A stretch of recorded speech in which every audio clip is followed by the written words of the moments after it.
Hello, so you might have already looked at the entry level 3 spelling ideas and reading before moving on to this level 1 work, or you might just have started with level 1.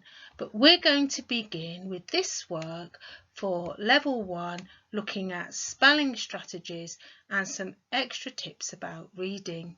Let's begin. First of all, spelling strategies. Strategies just means the things that we do to help us. To begin with, there's a strategy where you can break the word into syllables. And remember, every syllable must have a vowel. And if you're not sure about syllables and sounds, make sure you revise that whilst you're working. So if we're looking at the word remember, it would be remember.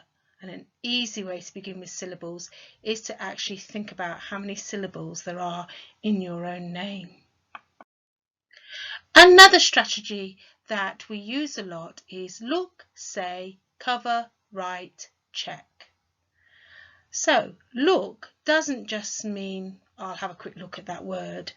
When you're looking at the spelling of a word, you need to look carefully. Think about the shape of the word, its length, the letters, and we talk about taking a mental picture or a mental photo. So in your head, having that image of what the word looks like. And when you've got that image, say the words. You can say it to yourself, you can say it in your head. After saying the word, cover it up so you can't see it, and then write it down. So when you feel you've got your image, cover up the word so you can't see it, and write the word down. And as you're writing, try to think about, what did the word look like? What were the letters that I saw? And at the end of that, you have to check. And I say to you all the time, please always check. And to do that, you need to uncover the word you've written and actually look at it letter by letter. Don't just quickly look, oh yes, that looks about right. Actually check letter by letter and tick each letter to tell yourself, yes, I got that right. And that's a really good strategy to use when you're learning new words and spellings. Another strategy you can use is to learn words together in groups that have the same string of letters.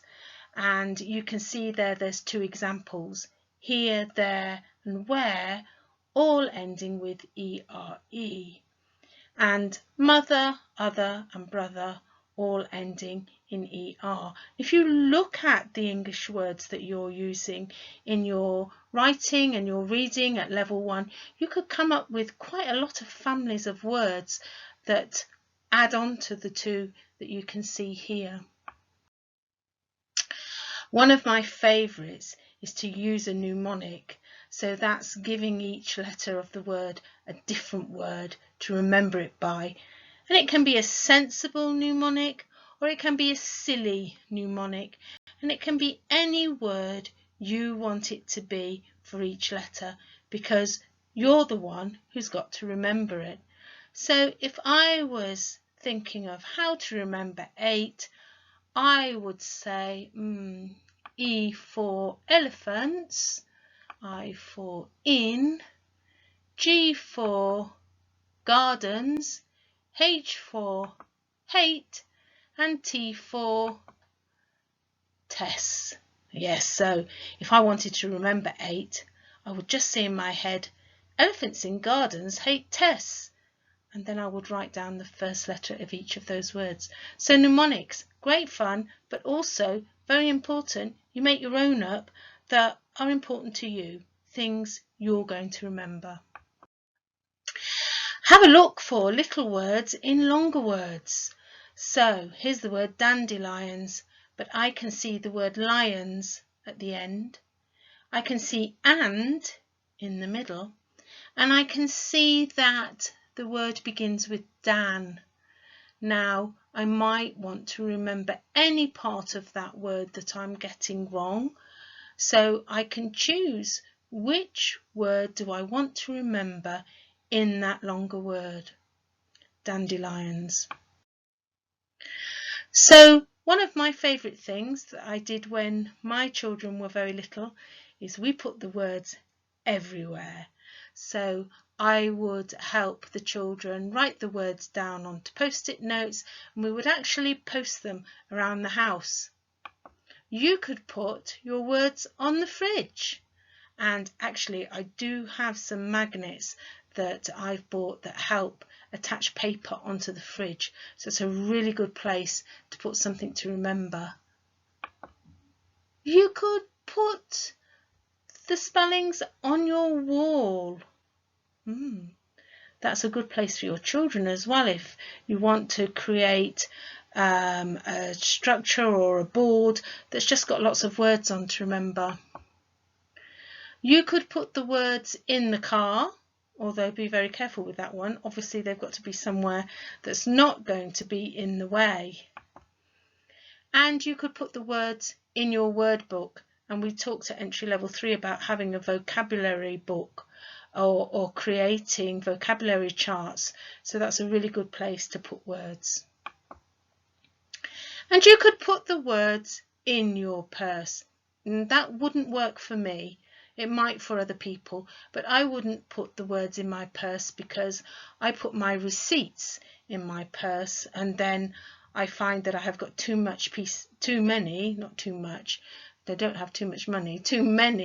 pieces of paper. So I have too many pieces of paper in my purse and I get all confused. So out of all those things, I would use my fridge and a word book. But you can use absolutely anything. And I think you might be able to think of other places that you could use. But the strategy is put your words everywhere if you want to learn them. And also look at compound words. So remember, compound words are words made up of two individual words, like classroom. They have to be words that you can separate and use as a single word, class, or a single word, room. And handbag can also be used as hand or bag. So compound words, learn them. And think about the longer version of the words. So for example, television, and start practicing writing television instead of writing TV. And that's a really good strategy. Learn the longer words and make sure you're not just putting short versions. So television, Television, and let's stop putting TV or telly. Yes, let's write the correct word. So always thinking about listening, repeating, writing and checking.